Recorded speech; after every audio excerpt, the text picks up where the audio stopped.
Welcome, નમસ્કાર દર્શક મિત્રો, ટેક્સ ફ્રીમાં આપનું સ્વાગત છે. નોટેડ ફિલોસોફર બેન્જામિન ફ્રેન્કલિનનું એ વાક્ય યાદ આવે છે, death and taxes are the only two things certain in life. એણે કહ્યું હતું કે જીવનમાં માત્ર બે જ વસ્તુઓ નિશ્ચિત છે, એક મૃત્યુ અને બીજા કરવેરા. મૃત્યુ અંગે તો આપણે ઝાઝું કંઈ કરી ન શકીએ, પરંતુ કરવેરા એ આપણા હાથની જરૂર વાત છે. અલબત્ત એક સમય એવો પણ હતો કે જ્યારે ભારતના જાણીતા કર નિષ્ણાત શ્રી નાની પાલખીવાલાએ એમ કહ્યું હતું કે India is the highest tax nation in the world. કારણ કે આજથી 25 વર્ષ પહેલાં સમય એવો હતો કે જ્યારે ભારતમાં આવકવેરાનો મહત્તમ દર 97.75% હતો અને ભારતના કરદાતાને સરકારને એમ પ્રાર્થના કરવાનું મન થતું કે મારી બધી જ આવક તમે લઈ લો, માત્ર મને મારા કરવેરા પાછા આપી દો. અલબત્ત 25 વર્ષના વાણા વાયા. એક સમયે સંપત્તિ વેરાનો મહત્તમ દર 8% હતો, 75%નો બક્ષિસ વેરો, 85%નો વારસા વેરો અને કરવેરાની આ માયાજાળમાં ઘેરાઈ ગયેલો કરદાતા નિરાંતનો દમ નહોતો લઈ શકતો. અલબત્ત આજે જ્યારે નવી સહસ્ત્રાબ્દીના આરે આવ્યા છીએ, 25 વર્ષ પછી ભારતના કરદાતા માટે ઘણી બધી આવકારદાયક એવી પરિસ્થિતિ થઈ છે. આપણે એક નજર કરીએ 25 વર્ષ દરમિયાન સીધા કરવેરામાં શું પરિવર્તન આવ્યું તેના. મિત્રો, છેલ્લા 25 વર્ષ દરમિયાન ભારતમાં આવકવેરાના મહત્તમ દરો તરફ નજર કરીએ તો મેં કહ્યું તે પ્રમાણે 1972-73માં 97.75%નો મહત્તમ આવકવેરાનો દર હતો, જે ઘટીને 75-76માં 77% અને 81-82માં 66% સુધી પહોંચ્યો. ત્યાર પછી પણ સરકારે એ વાત જોઈ કે જ્યારે જ્યારે કરવેરાના દર ઘટાડવામાં આવ્યા અને વધુ વાસ્તવિક બનાવવામાં આવ્યા, ત્યારે કરવેરાની આવક તો વધતી જ ચાલી. એનાથી પ્રેરાઈને 1985-86માં 50%, 92-93માં 40% અને છેલ્લે 97-98માં, જે અત્યારે પણ પ્રવર્તમાન આવકવેરાના દર છે, તે 30% કરવામાં આવ્યા. આજથી 25 વર્ષ પહેલાંના સીધા કરવેરાના દર તરફ નજર કરીએ અને આજની સરખામણી કરીએ તો આજના કરદેતાને એમ તો લાગે જ કે હું જાણે એક સ્વર્ગમાં જીવી રહ્યો છું. કારણ કે 1973-74માં જ્યારે આવકવેરાનો મહત્તમ દર 97.75% હતો, એ આજે ઘટીને માત્ર 30% થયો છે. સંપત્તિ વેરો જે તે સમયે 8% હતો, આજે માત્ર 1% છે અને તે પણ 31મી માર્ચ 92 પછી ઉત્પાદક મિલકતો ઉપર કોઈ જ સંપત્તિ વેરો નથી. 75%નો સંપત્તિ વેરો 73-74માં હતો, તેને 1 ઓક્ટોબર 1998થી ભારતમાં નાબૂદ કરવામાં આવતા હવે બક્ષિસ વેરો 0 બની ચૂક્યો છે. અને વારસા વેરાની વાત કરીએ તો 85% જેટલો વારસા વેરો મહત્તમ દર જે હતો, 16મી માર્ચ 1985થી વારસા વેરો સદંતર નાબૂદ કરાતા હવે કોઈ જ વારસા વેરો ભરવાની કરદાતાને માથે જવાબદારી રહી નથી. ચાલુ નાણાકીય વર્ષ 2000-2001 અર્થાત આવકવેરાનું આકારણી વર્ષ 2001-2 માટે વ્યક્તિગત આવકવેરાના દરોની પરિસ્થિતિ નીચે મુજબ છે. 0થી ₹50,000ની કરપાત્ર આવક ઉપર આવકવેરાનો દર 0 છે, અર્થાત ₹50,000ની કરપાત્ર આવક ઉપર કોઈ જ વેરો નથી. ₹50,000થી 60,000ની કરપાત્ર આવક ઉપર 10%નો આવકવેરો અને તેના ઉપર કોઈ સરચાર્જ નથી. 60,000થી 1,50,000 સુધીની આવક ઉપર આવકવેરાનો દર 20% છે, પરંતુ તેના ઉપર 10%નો સરચાર્જ ગણતા અસરકારક વેરો 22%નો થાય. અને ₹1,50,000થી વધુ કરપાત્ર આવક ઉપર આવકવેરાનો મહત્તમ દર 30% અને પ્રવર્તમાન સરચાર્જ 15%ને લક્ષ્યમાં લેતા અસરકારક વેરો 34.5%નો થાય. દર્શક મિત્રો, આજે ભારતમાં આવકવેરા રિટર્ન ભરનાર કરદાતાઓની સંખ્યા લગભગ 2 કરોડ પહોંચી ચૂકી છે, જે કુલ વસ્તીના 2% થાય. પરંતુ આવકવેરો ભરતા કરદાતાઓમાં સૌથી મોટો વર્ગ હોય તો એ છે પગારદાર કરદાતાઓનો. પગારદાર કરદાતાઓને સ્પર્શતા પ્રશ્નો અંગે એમને વધુ અસરકારક જાણકારી આપી શકીએ તે માટે ટેક્સ ફ્રીની અમારી ટીમ એ કરદાતાઓની વચ્ચે જ પહોંચી અને એમના પ્રશ્નોને આપણે હવે આ કાર્યક્રમમાં આવરી લઈશું. મુકેશભાઈ, અમારા જેવા પગારદાર કરદાતાઓને પગારની આવકમાંથી બાદ મળતી મહત્વની કપાતોની જાણકારી આપશો? જરૂર. પગારદાર કરદાતાઓ માટે 2 મહત્વની કપાતો ઉપલબ્ધ છે. એક તો જેને પોપ્યુલરલી સ્ટેન્ડર્ડ ડિડક્શન તરીકે રિફર કરવામાં આવે છે. આ રકમ પગારદારની જે કુલ પગારની આવક હોય એની 1/3 રકમ અથવા ₹25,000 બેમાંથી જે ઓછી થતી હોય તેના આધારે ગણવાની રહે છે. અલબત્ત આ 25,000ની ગણતરી માત્ર ₹1 લાખ સુધીની કરપાત્ર પગારની આવકના સંદર્ભમાં જ ગણવાની રહે. જો કરદાતાની પગારની આવક 1 લાખથી વધુ હોય તો એને મહત્તમ સ્ટેન્ડર્ડ ડિડક્શન માત્ર 20,000 આપવામાં આવે છે. અને અફસોસ, જો તમારી કરપાત્ર પગારની આવક 5 લાખ રૂપિયાથી વધુ હોય તો સરકાર એમ માને છે કે તમે સ્ટેન્ડર્ડ ડિડક્શનના અધિકારી નથી, એટલે એ કેસમાં તમને કોઈ સ્ટેન્ડર્ડ ડિડક્શન મળે નહીં.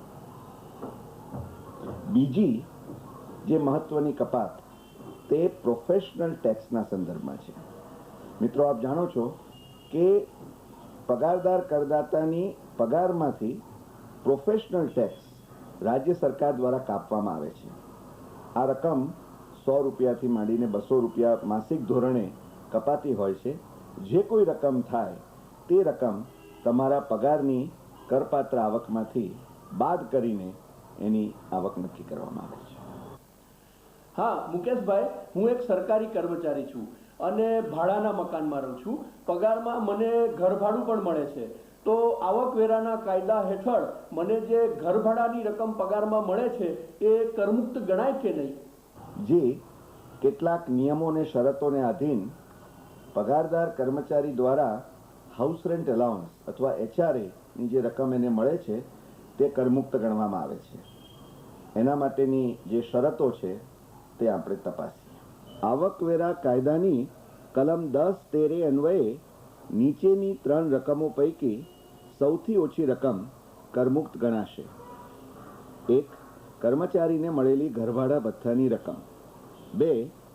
ભાડાની ચૂકવણીની રકમ કર્મચારીના પગારના 10%થી વધતી હોય તેટલી રકમ. 3. જો મકાન મુંબઈ, કલકત્તા, દિલ્હી કે મદ્રાસમાં હોય તો પગારના 50% અને અન્ય સ્થળે પગારના 40% જેટલી રકમ. આ જ બાબતને એક નાનકડા દ્રષ્ટાંત સાથે સમજાવું તો એ સમજવું વધારે સરળ બનશે.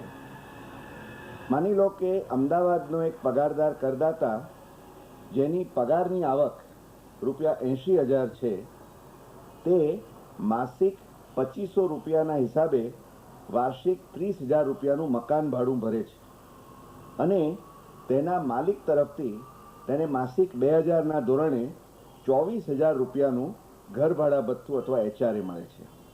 આ કેસમાં આપણે જે અગાઉ 3 નિયમો જોઈ ગયા તે મુજબ સૌપ્રથમ કર્મચારીને મળેલ ઘરભાડા ભથ્થાની રકમ એટલે કે 24,000, ભાડાની ચૂકવણીની રકમ પગારના 10%થી વધતી હોય એટલે કુલ પગાર 80,000, એના 10% 8,000 અને ચૂકવાતું ભાડું 30,000 એટલે 10%થી વધારાની રકમ 22,000 થાય. અને ત્રીજી અમદાવાદમાં હોય પગારની રકમ 80,000, એના 40% એટલે 32,000 એટલે 24,000, 22,000 અને 32,000 આ ત્રણમાંથી ઓછામાં ઓછી રકમ એટલે ₹22,000ની રકમ કરમુક્ત ગણાય અને કર્મચારીને 24,000નું મળતું HRA એમાંથી 22,000 કરમુક્ત ગણાતા માત્ર ₹2,000 જ કરપાત્ર બને. હું એક પગારદાર કર્મચારી છું. અમને મળતી તબીબી સુવિધાઓ આવકવેરાના કાયદા હેઠળ કરમુક્ત ગણાય કે નહીં? સાચી વાત છે.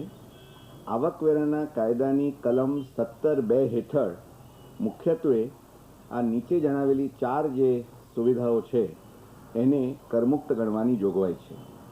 સૌપ્રથમ તો કર્મચારી કે તેના કુટુંબના સભ્ય માટે તબીબી સારવાર મેળવવા સંબંધી કરવામાં આવેલ ખર્ચની માલિક દ્વારા કરાતી ચૂકવણી, જેને આપણે રીઇમ્બર્સમેન્ટ ઓફ મેડિકલ એક્સપેન્સીસ કહીએ છીએ, તે વાર્ષિક ₹15,000ની મર્યાદામાં કરમુક્ત ગણવામાં આવે છે. અત્રે એક વાત આપણે ખાસ ખ્યાલમાં રાખવાની છે કે ઘણા માલિકો દ્વારા ફિક્સ્ડ મેડિકલ એલાઉન્સ આપવામાં આવતું હોય છે. તો આ ફિક્સ્ડ મેડિકલ એલાઉન્સની રકમને કરમુક્ત ગણવાની કોઈ જોગવાઈ નથી, પરંતુ રીઇમ્બર્સમેન્ટ ઓફ મેડિકલ એક્સપેન્સીસ હોય તો તેને મેં કહ્યું તે પ્રમાણે વાર્ષિક ₹15,000ની મર્યાદામાં કરમુક્ત ગણવામાં આવે છે. બીજું, સરકાર કે સ્થાનિક સંસ્થા સંચાલિત અથવા અન્ય માન્ય કરાયેલી હોસ્પિટલમાં કર્મચારી કે તેના કુટુંબના કોઈ પણ સભ્ય માટે તબીબી સારવાર અંગે કરવામાં આવેલ ખર્ચની માલિક દ્વારા કરવામાં આવતી ચૂકવણી, આને પણ સંપૂર્ણપણે કોઈ પણ મર્યાદા સિવાય કરમુક્ત ગણવાની જોગવાઈ છે. ત્રીજું, ગ્રુપ મેડિકલ ઇન્સ્યોરન્સ સ્કીમ કે કલમ 80(d) હેઠળ માન્ય એવી મેડિક્લેમ પોલિસી હેઠળ કર્મચારી કે તેના કુટુંબના કોઈ પણ સભ્યના લાભાર્થે ચૂકવવામાં આવેલું પ્રીમિયમ, તો આવી પ્રીમિયમની રકમને પણ કરમુક્ત ગણવામાં આવે છે. અને છેલ્લે, કર્મચારી કે તેના કુટુંબના કોઈ પણ સભ્ય માટે વિદેશમાં મેળવેલી તબીબી સારવાર માટે કરાયેલ ખર્ચની ચૂકવણી પણ જો માલિક દ્વારા કરવામાં આવે તો આને પણ સંપૂર્ણપણે કરમુક્ત ગણવાની જોગવાઈ છે.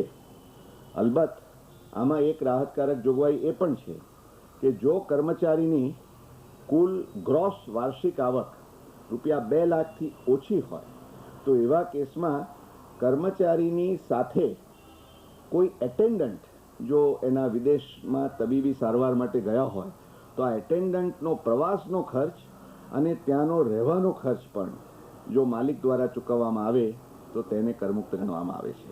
એટલે મિત્રો, આવકવેરાના કાયદા હેઠળ સદભાગ્યે પગારદારો માટે તબીબી સુવિધાઓના સંદર્ભમાં એક ખૂબ ઉદાર દ્રષ્ટિબિંદુ રાખીને અનેક કરમુક્તિઓનો લાભ આપવામાં આવ્યો છે. મુકેશભાઈ, અમને મળતી એલટીસીની રકમ નિયત નિયમોને આધીન કરમુક્ત ગણાય? જી, એલટીસી અથવા જેને લીવ ટ્રાવેલ કન્સેશન કે મુસાફરી સહાય કહીએ, તેને આવકવેરાના કાયદાની કલમ 10(5) હેઠળ નિયત શરતોને આધીન કરમુક્ત ગણવાની જોગવાઈ છે. આ અનુસાર કર્મચારી કે તેના ઉપર આશ્રિત તેના કુટુંબના કોઈ પણ સભ્યો ભારતમાં કોઈ પણ સ્થાને જો મુસાફરી માટે, એટલે રજાઓ ગાળવા માટે અથવા તો નિવૃત્તિ પછી કોઈક સ્થળે જાય તો આના સંદર્ભમાં એકચ્યુઅલ ટ્રાવેલ ફેર, એટલે મુસાફરીનો જે ખર્ચ હોય તેને કરમુક્ત ગણવાની જોગવાઈ છે. મિત્રો, આના સંદર્ભમાં કેટલીક જે આવશ્યક બાબતો છે તે આપણે સમજી લેવી જોઈએ. આ કરમુક્તિની જે જોગવાઈ છે તેને twice in a block of 4 years, એટલે 4 વર્ષના બ્લોકમાં 2 વાર કરમુક્ત ગણવાની જોગવાઈ છે. અને જે બ્લોક ગણવામાં આવે છે તે કેલેન્ડર વર્ષના આધારે, એટલે વર્તમાન જે બ્લોક છે તે 1998થી 2001નો બ્લોક છે. આમાં એક આવકારદાયક જોગવાઈ એ પણ છે કે અગાઉના બ્લોકમાં જો તમે 2 વાર લાભ ન લીધો હોય તો કેરી ફોરવર્ડ કરીને એક કેરી ઓવરનો લાભ તમે જે પછીના બ્લોકની શરૂઆતના પહેલા વર્ષમાં પણ લઈ શકો. એટલે એ 4 વર્ષ દરમિયાન ક્યારેક તમને 3 વાર પણ કરમુક્તિનો લાભ મળી શકે. મેં કહ્યું એ પ્રમાણે આ કરમુક્તિનો લાભ માત્ર ટ્રાવેલ માટે, એટલે તમારા લોજિંગ, બોર્ડિંગ વગેરેના ખર્ચની જો ચૂકવણી કરવામાં આવી હોય તો એ સંદર્ભમાં આ લાભ મળતો નથી. બીજું કે કર્મચારી ખરેખર આ સમય દરમિયાન રજા ઉપર ગયો હોવો જોઈએ અને એણે ખરેખર મુસાફરી કરેલી હોવી જોઈએ, એ પણ એટલું જ આવશ્યક છે. આ સાથે મિત્રો, આની ગણતરી કયા આધારે કરવામાં આવે તે પણ એક આપના મનમાં પ્રશ્ન થાય. તો આ માટે જો તમે વિમાન દ્વારા મુસાફરી કરવામાં આવી હોય તો એ કેસમાં જે નેશનલ કેરિયર એટલે ઇન્ડિયન એરલાઇન્સનો જે shortest root to the destination એનું જે એરફેર થતું હોય એને કરમુક્ત ગણવામાં આવે છે. અથવા જો તમે રેલ દ્વારા મુસાફરી કરી હોય તો ફર્સ્ટ એસી સુધીનું જે ભાડું થતું હોય, માત્ર ખ્યાલમાં રાખવાની વાત એ છે કે it should be to the shortest possible route. એટલે સર્કિટસ ડેસ્ટિનેશન્સ હોય તો એમાં તમને એ લાંબી મુસાફરીનો લાભ ન મળે, પરંતુ આટલી શરતોને આધીન આ એક જે જોગવાઈ છે તેનો પગારદાર કર્મચારીઓ સારો એવો લાભ લઈ અને કરમુક્તિનો પણ રાહત મેળવી શકે. પગારદાર કર્મચારીના કેસમાં બીજા કયા ભત્તા કરમુક્ત ગણાય છે?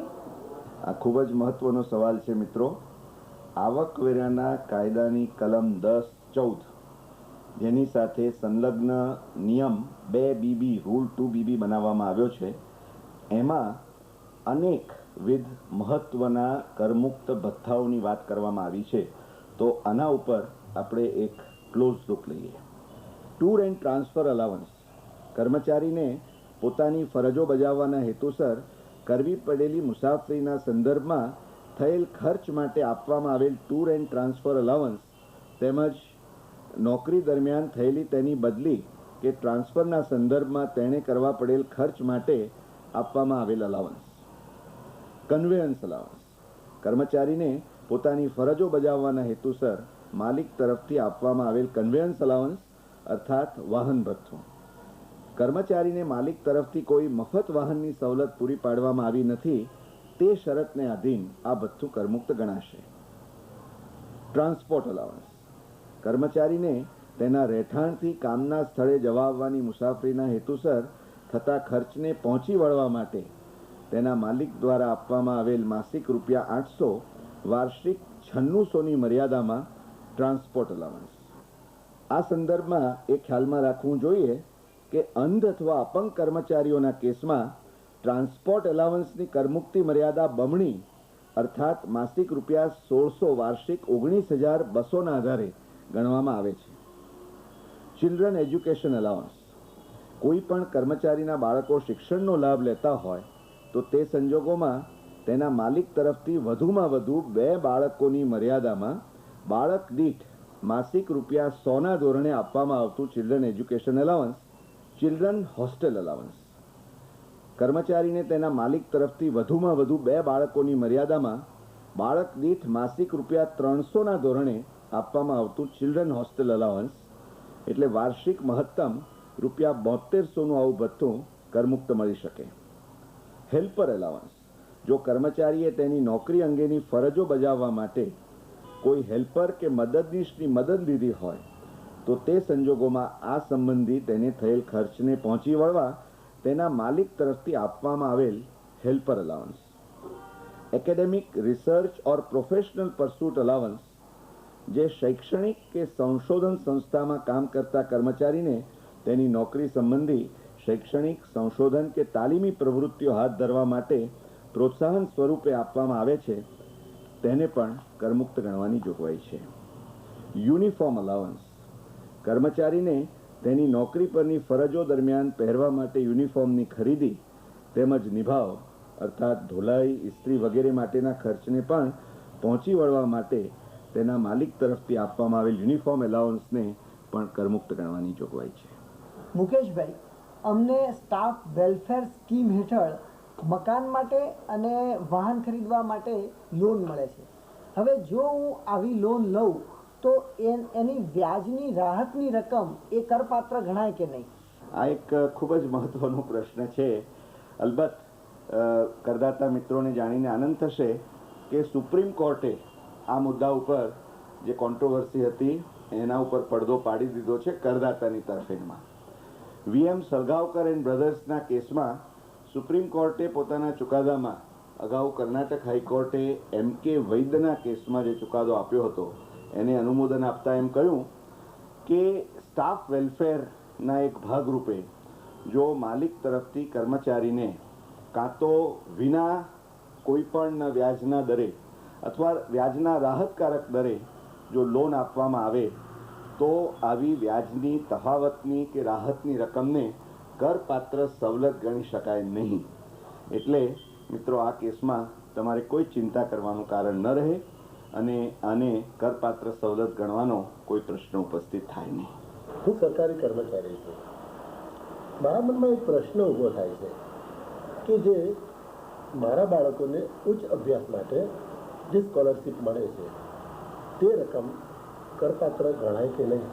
સદભાગ્યે આ અંગે પણ મુંબઈ હાઈકોર્ટનો એમ.એન. નાતકર્ણીના કેસમાં કરદાતાની તરફેણમાં એક ખૂબ જ ઉપયોગી ચુકાદો છે, જેમાં સ્પષ્ટપણે એમ કહેવાયું છે કે જો કર્મચારીના બાળકોને આપવામાં આવેલી સ્કોલરશીપ એ માલિકે એની સ્વતંત્ર મુનસફીથી આપી હોય, એટ ઇટ્સ ઓન ડિસ્ક્રિશન, અને એને કર્મચારીની નોકરીની શરતો સાથે જો કોઈ કનેક્શન ન હોય તો આવા કેસમાં એને કરપાત્ર સવલત ગણી શકાય નહીં. તો દર્શક મિત્રો, પગારદાર કરદાતાઓ માટે આવકવેરા આયોજનનો આ પહેલો ભાગ ટેક્સ ફ્રીના આજના કાર્યક્રમમાં આપણે સમાપ્ત કરીએ છીએ. આવતા શનિવારે આપણે મળીશું, ત્યારે પગારદારો માટે જ મહત્તમ કરમુક્ત પગાર અને સવલતોનું આયોજન કેમ કરી શકાય, તેમજ નોકરીમાંથી નિવૃત્ત થતા પગારદાર કર્મચારીઓ માટે ઉપયોગી માર્ગદર્શનની આપણે વાતચીત કરીશું.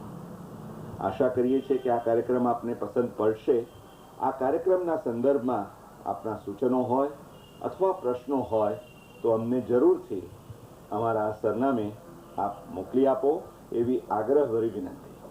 અમારું સરનામું છે નિયામક શ્રી, ટેક્સ ફ્રી કાર્યક્રમ વિભાગ, દૂરદર્શન કેન્દ્ર, drive in road, Ahmedabad 380054.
Mukesh M Patel જાણીતા એડવોકેટ અને કરવેરા નિષ્ણાત છે. પ્રતિષ્ઠિત શૈક્ષણિક સંસ્થાઓ સાથે માનદ પ્રાધ્યાપક તથા અગ્રણી ગુજરાતી અને અંગ્રેજી અખબારોમાં સામાન્ય કરદાતાઓને કરવેરા તેમજ રોકાણ આયોજન અંગે માર્ગદર્શન આપતી લોકપ્રિય કોલમો તેમજ પુસ્તકોના તેઓ લેખક પણ છે. વિશ્વના ખેડેલા વ્યાપક પ્રવાસો દરમિયાન તેમણે બિનરહીશ ભારતીયો તેમજ વિદેશી રોકાણકારો સમક્ષ વ્યાખ્યાનો આપી તેમને ભારતમાં રોકાણ તેમજ ઉદ્યોગ વ્યવસાય સ્થાપવા પ્રેર્યા છે. Outstanding speaker of the 20th સેન્ચુરીનો ખિતાબ, friend of NRIs award, Indo Japanese friendship medallion વગેરે અનેક આંતરરાષ્ટ્રીય સન્માન મેળવવાનું ગૌરવ તેમને પ્રાપ્ત થયું છે. તેઓ ગુજરાત વેપારી મહામંડળ, અમદાવાદ મેનેજમેન્ટ એસોસિએશન તેમજ all Gujarat federation of tax કન્સલ્ટન્ટના પ્રમુખ તરીકે રહી ચૂક્યા છે.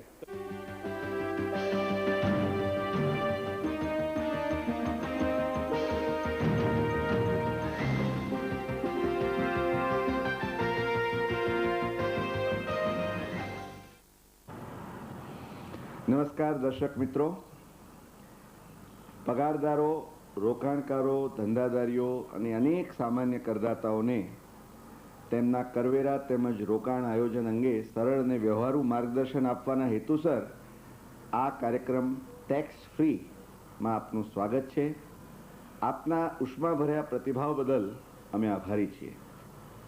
ગયા હપ્તામાં આપણે પગારદાર કરદાતાઓના કેસમાં મહત્વની કપાતો તેમજ તેમના કેસમાં ગણાતા કરમુક્ત ભથ્થાઓની વિસ્તૃત ચર્ચા કરી ગયા. આજે આપણે મહત્તમ કરમુક્ત ભથ્થા તેમજ સવલતોની સાથે કરમુક્ત પગાર પે પેકેજનું આયોજન કેમ કરી શકાય તેનો અભ્યાસ કરીશું. રૂપિયા 2 લાખ સુધીની પગારની આવક મેળવીને શૂન્ય ઇન્કમ ટેક્સ આની કલ્પના તમે કરી શકો. આ સંદર્ભમાં આ એક મોડેલ ટેક્સ ફ્રી પે પેકેટનો અભ્યાસ કરીએ. રૂપિયા 1 લાખનો પગાર, એમાંથી 25,000નું સ્ટાન્ડર્ડ ડિડક્શન બાદ કરતાં 75,000 કરપાત્ર અને 25,000 કરમુક્ત આવક રહે. કન્વેયન્સ અલાવન્સ માસિક 1,500 રૂપિયાના ધોરણે વાર્ષિક 18,000 રૂપિયાની મળતી રકમ કરમુક્ત ગણાય. ટ્રાન્સપોર્ટ અલાવન્સ એ પણ માસિક રૂપિયા 800ની મર્યાદામાં 12 મહિના માટે 9600 રૂપિયા કરમુક્ત લઈ શકાય. યુનિફોર્મ એલાવન્સ 500 રૂપિયા 12 મહિનાના ધોરણે 6,000 રૂપિયા. ચિલ્ડ્રન્સ એજ્યુકેશન એલાવન્સ, તમારા 2 બાળકો હોય, શાળા કે કોલેજમાં અભ્યાસ કરતા હોય તો માસિક રૂપિયા 100 દીઠ 12 મહિનાના બંને બાળકોના 2400 રૂપિયાની કરમુક્ત આવકનું આયોજન. રીઇમ્બર્સમેન્ટ ઓફ મેડિકલ એક્સપેન્સીસ, મહત્તમ રૂપિયા 15,000ની મર્યાદામાં મળતી આ રકમ પણ કરમુક્ત ગણાય. હાઉસ રેન્ટ એલાવન્સ, મિત્રો ગયા હપ્તાના દ્રષ્ટાંતમાં આપણે જોઈ ગયા તે પ્રમાણે જો મકાનનું વાર્ષિક ભાડું 40,000 ચૂકવાતું હોય એમ ગણીએ અને તમને માસિક 2500 રૂપિયાનું HRA હાઉસ રેન્ટ એલાવન્સ ચૂકવાતું હોય તો 30,000 રૂપિયાની આ રકમ પણ સંપૂર્ણ કરમુક્ત ગણાય. અને લીવ ટ્રાવેલ કન્સેશન, અલબત્ત 4 વર્ષના બ્લોકમાં જે 2 વાર કરમુક્ત ગણવામાં આવે છે એ આ વર્ષ માટે કરમુક્ત 19,000 રૂપિયા ગણીએ તો આપ જોઈ શકશો કે 75,000 રૂપિયાની કરપાત્ર આવક, એની સામે 1,25,000 રૂપિયાની કરમુક્ત આવકનું આયોજન થઈ શકે. 75,000ની કરપાત્ર આવક ઉપર આવકવેરો માત્ર રૂપિયા 4,000 થાય, જેના સંદર્ભમાં કલમ 88 હેઠળ રૂપિયા 20,000ના રોકાણ દ્વારા 20% આવકવેરા રિબેટનો લાભ લઈને તમે એને શૂન્ય કરી શકો. અથવા જો મહિલા કરદાતા હોય તો કલમ 88C હેઠળ તેના કેસમાં ઉપલબ્ધ રૂપિયા 5,000ની મર્યાદામાં જે રિબેટની ગણતરી કરીએ તો કોઈ 4,000નો પણ ટેક્સ ભરવાનો થાય નહીં. એટલે નેટ ભરવાપાત્ર આવકવેરો શૂન્ય. 2 લાખનો પગાર અને શૂન્ય આવકવેરો. મુકેશભાઈ, હું 25 વર્ષથી નોકરી કરું છું. મારો માસિક પગાર 30,000 રૂપિયા છે. આવતા મહિને હું રિટાયર થવાનો છું. મને ગ્રેજ્યુટીની રકમ 4 લાખ રૂપિયા મળે છે, તો મને કેટલી રકમની આવકવેરામાંથી મુક્તિ મળે? આ એક રસપ્રદ પ્રશ્ન છે અને આપના કેસની વાત કરીએ તે પહેલાં આવકવેરાના કાયદાની કલમ 10(10) હેઠળ નોકરીમાંથી નિવૃત્ત કે છૂટા થતા કર્મચારીના કેસમાં ગ્રેચ્યુઇટીની કરમુક્તિ ગણવા માટેના જે નિયમો છે તેના તરફ એક નજર કરી લઈએ. કરમુક્ત ગ્રેચ્યુઇટી નીચેની રકમોમાંથી ઓછામાં ઓછી જે થાય તેના આધારે ગણતરી કરવાની રહે. 1. પ્રત્યેક પૂરા વર્ષની નોકરી દીઠ અડધા માસનો પગાર. 2. 20 માસનો પગાર. 3. ગ્રેચ્યુઇટીની મહત્તમ કરમુક્ત રકમ રૂપિયા 3,50,000. આ સંદર્ભમાં એ ખ્યાલમાં રાખવું જરૂરી છે કે નિવૃત્તિ અગાઉના 10 માસના સરેરાશ પગારને માસિક પગારની ગણતરી માટે લક્ષમાં લેવામાં આવશે. અર્થાત પગાર એટલે મૂળ પગાર વત્તા મોંઘવારી ભથ્થું. તો આના સંદર્ભમાં તમારા કેસની વાત કરીએ તો 3 રકમોની ગણતરી કરવા માટે સૌપ્રથમ તમે 25 વર્ષની સેવાઓ આપી છે તેને લક્ષમાં રાખતા 25 વર્ષના અડધા પગાર એટલે 30,000ના અડધા 15,000, 25 ગુણ્યા 15,000 3,75,000, 20 પગાર ગણતા 20 ગુણ્યા 30,000 એટલે 6 લાખ અને ગ્રેચ્યુઇટીની મહત્તમ કરમુક્ત રકમ 3,50,000ને લક્ષમાં રાખતા 3માંથી ઓછામાં ઓછી થતી રકમ રૂપિયા 3,50,000 તમારા કેસમાં કરમુક્ત ગણાય.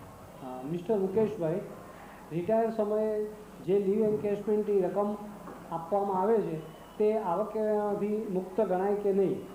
અને બીજું અત્યારે જે વીઆરએસ સ્કીમ દાખલ થઈ રહી છે એમાં જો રીએન્કેશમેન્ટની રકમ જે મળે તે આવકવેરામાંથી મુક્ત ગણાય કે નહીં? આ એક અત્યંત રસપ્રદ પ્રશ્ન છે અને સદભાગ્યે તેનો જવાબ બે મહત્વના હાઈકોર્ટના ચુકાદાઓમાં પણ કરદાતાની તરફેણમાં ઉપલબ્ધ છે. ચેન્નાઈ હાઈકોર્ટે આરજે શાહનીના કેસમાં અને મુંબઈ હાઈકોર્ટે ડીપી મલ્હોત્રાના કેસમાં આપેલા ચુકાદામાં સ્પષ્ટપણે ઠરાવ્યું છે કે રિટાયરમેન્ટ એટલે માત્ર અમુક ઉંમરે જ પહોંચીને સુપર એન્યુએશનના આધારે જ નિવૃત્તિને ગણવાની નથી, પરંતુ સ્વૈચ્છિક રાજીનામા દ્વારા જો નિવૃત્તિ લીધી હોય અથવા તો રેઝિગ્નેશન બાય વોલન્ટરી રિટાયરમેન્ટ એનો પણ આમાં સમાવેશ થશે.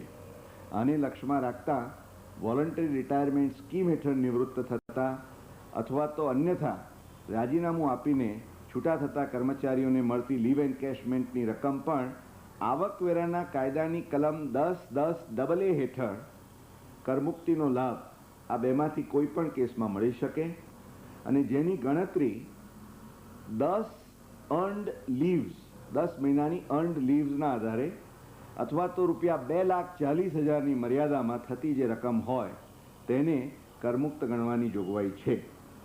મિત્રો, આ સંદર્ભમાં એ પણ ખ્યાલમાં રાખવું જરૂરી છે કે જો કર્મચારીનું અવસાન થાય અને તેના વારસદારોને લીવ એન્કેશમેન્ટની કોઈ રકમ ચૂકવવામાં આવે તો સેન્ટ્રલ બોર્ડ ઓફ ડાયરેક્ટ ટેક્સીસના સર્ક્યુલરના આધારે આવા કેસમાં વારસદારોને મળતી સંપૂર્ણ રકમ કોઈ પણ મર્યાદા વગર કરમુક્ત ગણવાની જોગવાઈ છે.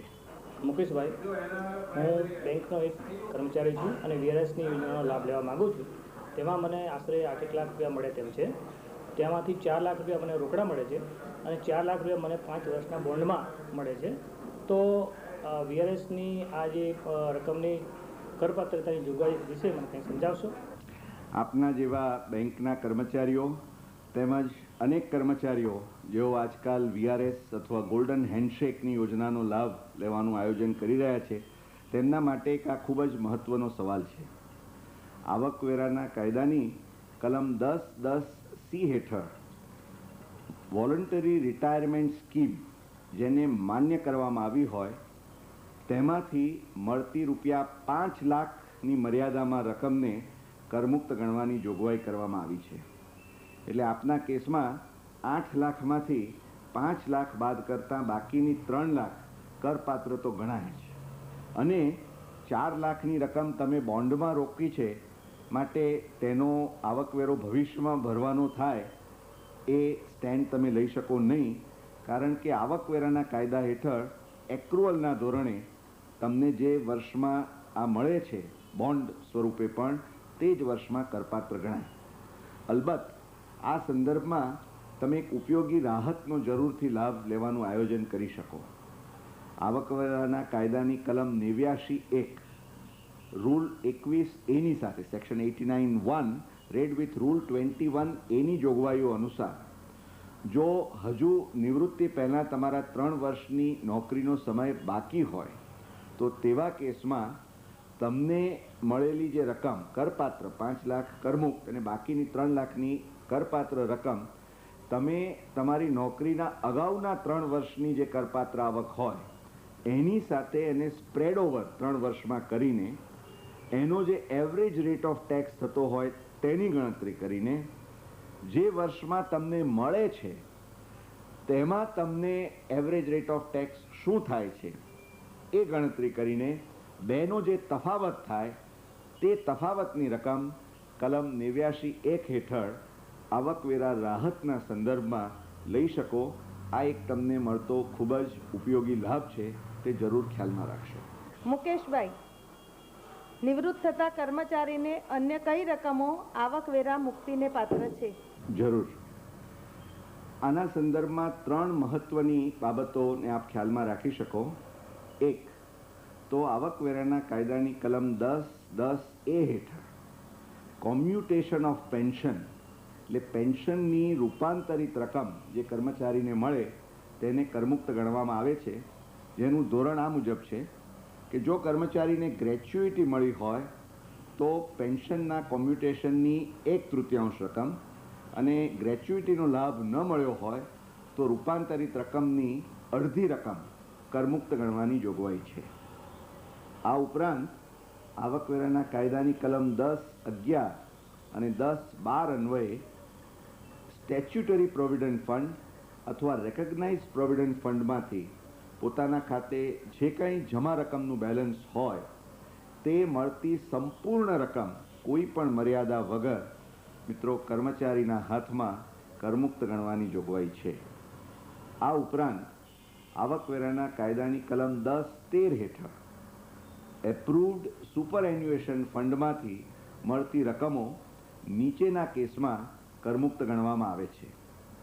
આ સંજોગોમાં સૌપ્રથમ તો નિયત ઉંમરે પહોંચ્યા પછી ઓન સુપર એન્યુએશન જો તમને રકમ મળી હોય તો તે.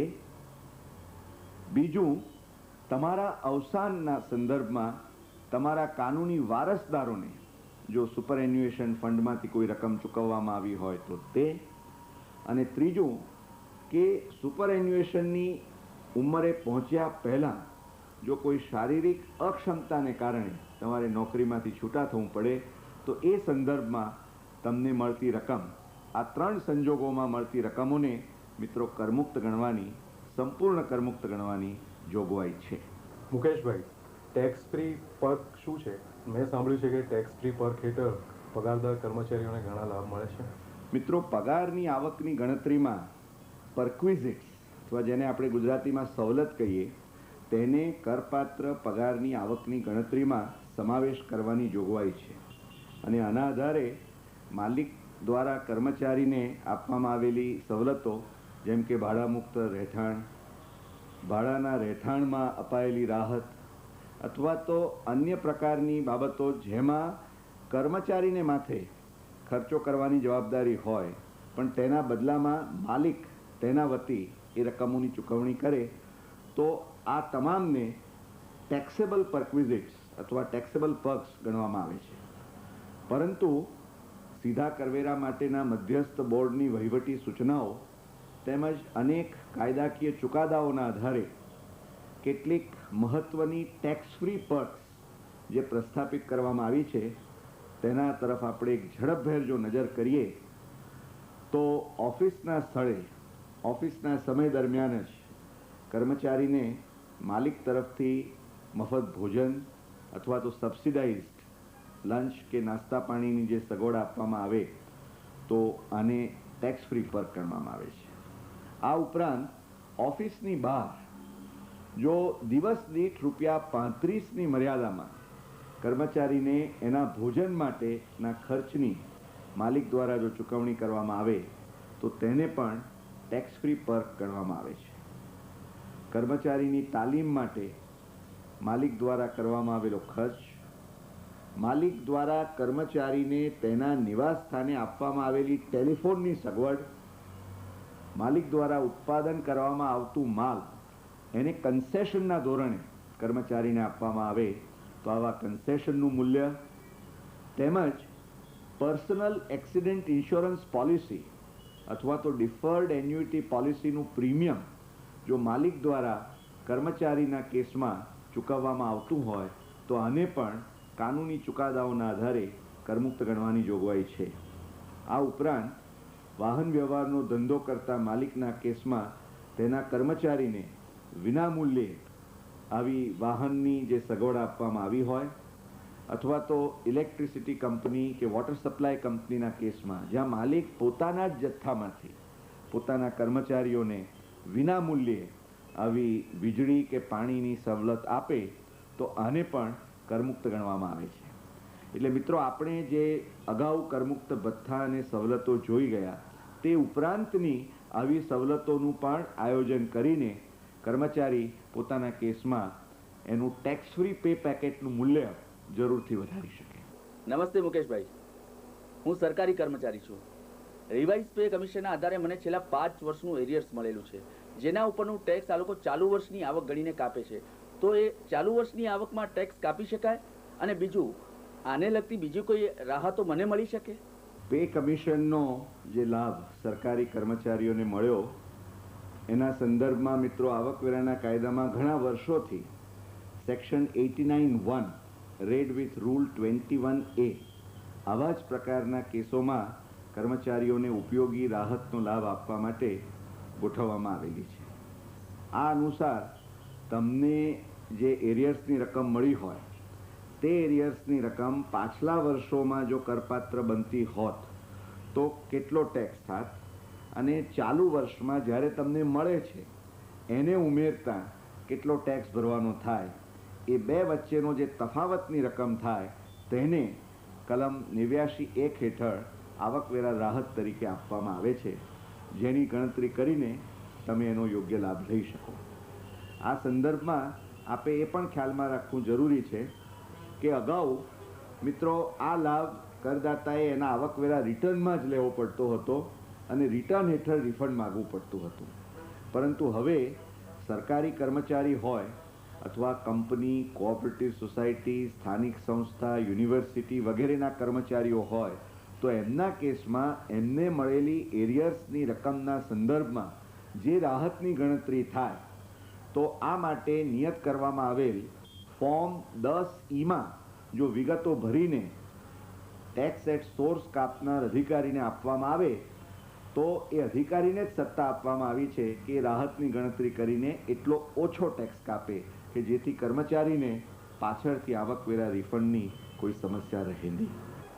મુકેશભાઈ, મારા પગારમાંથી TDS કાપવામાં આવે છે, તો આ સંદર્ભમાં કરપાત્ર પગારની ગણતરી કઈ રીતે કરવામાં આવે છે? આ એક ખૂબ જ મહત્વનો પ્રશ્ન છે મિત્રો. આ સંદર્ભમાં central board of direct taxes દ્વારા પ્રતિવર્ષ કલમ 192 હેઠળ પગારદારોના કેસમાં જે ટેક્સ ડિડક્શન એટ સોર્સ કરવામાં આવે છે તે કયા ધોરણે થવું જોઈએ તેના સંદર્ભમાં એક ઉપયોગી પરિપત્ર બહાર પાડવામાં આવતો હોય છે. આ પરિપત્રનો અભ્યાસ કરતાં તમને આ સંબંધી માહિતી સ્પષ્ટ થાય. ટૂંકમાં જો સમજાવું તો આપણે જોઈ ગયા તે મુજબ આવકવેરાના કાયદાની કલમ 10 હેઠળ જે તમામ કરમુક્ત ભથ્થા છે અને બીજી રકમો છે એને TDSના હેતુસર કરપાત્ર પગારની ગણતરીમાં અને ટેક્સ ડિડક્શનના હેતુસર લેવામાં આવે નહીં. તે ઉપરાંત કલમ 16 હેઠળ સ્ટેન્ડર્ડ ડિડક્શન તેમજ પ્રોફેશનલ ટેક્સની કપાતોને પણ TDSના હેતુસર લક્ષમાં લેવાય. અને આ ઉપરાંત પણ મિત્રો આવકવેરાના કાયદાની કલમ 80ની જે કેટલીક વિશેષ કલમો છે એના સંદર્ભમાં પણ આ પરિપત્રમાં સ્પષ્ટતા કરવામાં આવી છે કે આ કપાતોનો લાભ પણ કર્મચારીને મળી શકે. જે પૈકી મહત્વની કલમો કલમ 80CCC, કલમ 80D, 80DD, 80DDB, 80E, 80G, 80GG ને 80U. તમે કદાચ મૂંઝાશો કે આ બધી 80ના આટલા બધા વર્ઝન્સ. મિત્રો, આના અંગેની ચર્ચા આપણે હવે પછીના એપિસોડ્સમાં કરીશું, ત્યારે તમને વધુ વિસ્તૃત ખ્યાલ આવશે. પણ એક નોંધ રાખો તો એ ઉપયોગી બનશે. અને સૌથી છેલ્લે કલમ 88 હેઠળ આવકવેરા રિબેટ જે મહત્તમ 16,000 રૂપિયાની મર્યાદામાં તમને મળી શકે છે. અને જો તમે મહિલા કરદાતા હો તો કલમ 88B હેઠળ 5,000ની મર્યાદામાં મળતો તમને આવકવેરા રિબેટ અને કલમ 88C હેઠળ સિનિયર સિટીઝનના કેસમાં મળતી આવકવેરા રિબેટની રકમ પણ તમારા કરપાત્ર પગાર ઉપરની જે આવકવેરાની ભરવાપાત્ર રકમ થાય તેમાંથી એ બાદ ગણવામાં આવે છે. આ સંદર્ભમાં મિત્રો બે મહત્વની બાબતો આપ ખ્યાલમાં રાખો એ ખૂબ જ જરૂરી છે. મિત્રો, પગારદાર કર્મચારી તરીકે તમને ઉપલબ્ધ કપાતો, કરમુક્તિઓ તેમજ રિબેટની તમે સંપૂર્ણ માહિતી મેળવીને તેનું આયોજન કરો એટલું જ જરૂરી નથી, પરંતુ આ આયોજનની જાણ તમારા TDS કાપવા માટેના અધિકૃત અધિકારીને પણ તમે કરો એ ખૂબ મહત્વનું છે. કારણ કે નહીં તો અધિકારી દ્વારા ટેક્સ કાપવામાં આવે અને તમારે એનો લાભ લેવાનો થાય આ બધી કપાતો, કરમુક્તિઓ, રિબેટનો, તો એ કેસમાં તમારે આવકવેરા ખાતા સમક્ષ રિફંડની અરજી કરીને રિફંડની પ્રતીક્ષા કરવી પડે. આવી સમસ્યા ઊભી ન થાય તે માટે કલમ 192 હેઠળ તમારી સંસ્થામાં જે અધિકૃત અધિકારી હોય એને સમયસર આ અંગેની માહિતી અને યોગ્ય જાણ આપ કરો એ ખૂબ જ જરૂરી છે. હું અંતમાં એટલું જ કહીશ કે સુપ્રીમ કોર્ટથી માંડીને અનેક હાઈકોર્ટોએ એમ કહ્યું છે કે કર ચોરી એ કરદાતા કોઈ દિવસ કરે તે યોગ્ય ન ગણાય, પરંતુ કરવેરા આયોજન એ કરદાતાનો હક છે. એટલે પગારદાર કર્મચારીઓ કાયદાની મર્યાદામાં રહીને તમે મહત્તમ કરમુક્ત ભથ્થાઓ અને કરમુક્ત સવલતોનું આયોજન કરો તો એ તમારો હક છે, અને એ દ્વારા તમે આવકવેરાની ઉપયોગી બચત કરો તો કાયદો પણ એનું સ્વાગત કરે છે. તો મિત્રો, આ સાથે ટેક્સ ફ્રીનો આજનો આ કાર્યક્રમ પગારદારો માટે આવકવેરા આયોજન એ અંગેની આપણી ચર્ચા અહીં સમાપન કરીએ છીએ. આ કાર્યક્રમ આપને કેવો લાગ્યો એના અંગે આપના કોઈ સૂચનો, આપના પ્રશ્નો અમને નીચેના સરનામે જરૂરથી જણાવશો. અમારું સરનામું નિયામક શ્રી, ટેક્સ ફ્રી કાર્યક્રમ વિભાગ, દૂરદર્શન કેન્દ્ર, ડ્રાઇવ ઇન રોડ, અમદાવાદ 380054.